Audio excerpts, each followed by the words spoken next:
All right, let me move along, though.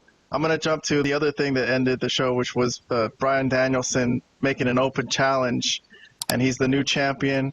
He just beat Swerve Strickland, and he was going to talk about how he's ready to retire, but not yet because he's not ready to lose. So he says whenever he loses this title, he's basically done, but he's ready to kick a lot of heads in. Anyways, so what happened was Jack Perry came on the big screen, right? And he's talking about, I forgot what he talked about, but this was all a ruse, right? Because he shows up from behind and beats up Bryan Danielson, and, you know, he's the TNT champion, so he stood over him with both belts, the world title and the TNT title. All right, so right now I'm not going to get a review from you guys on this segment. I really just want to have more of a discussion. What did you think of the fact that Bryan Danielson is going to face Jack Perry, that Jack Perry has been chosen to be his next opponent? Let's start with Robert. Okay. So if this was like a match that happened in Dynamite, I wouldn't mind. But as far as the next contender for the title in a pay-per-view, no. I'm not digging this matchup.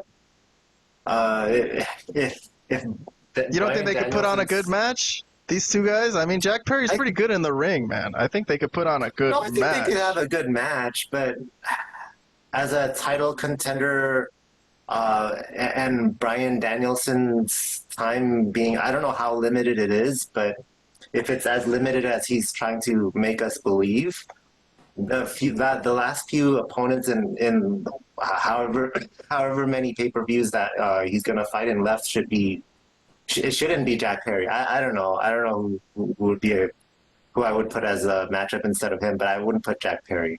If this was a match in Dynamite, cool, whatever. I mean, that's fine. And they probably will have a good match, but I just didn't want this to be the title match in a pay-per-view. All right, Vlad? Well, obviously, I don't like Jack Perry. You know I don't like Jack Perry.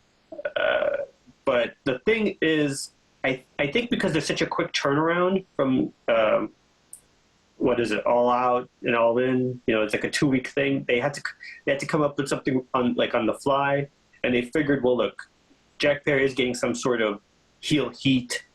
He's probably not, he's definitely not going to win the title. Like, that would be stupid. That would just be insane. So that's not going to happen. They'll have a match. It won't really, they won't stink up the joint. They'll have a solid match because Danielson's going to carry the show. He's going to call it, and he's going to, guide him through having probably a solid match, I would think.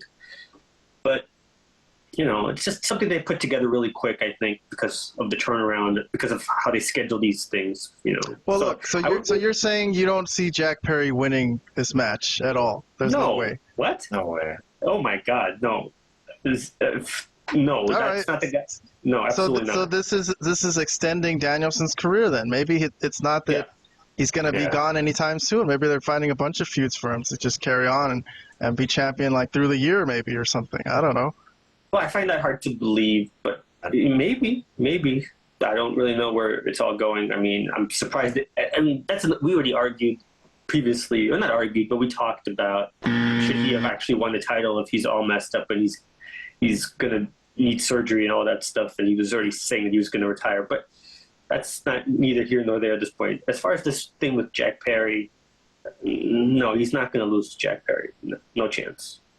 Well, for a Bryan Danielson fan, that's kind of good news then. All right. Sure. Let me move on to...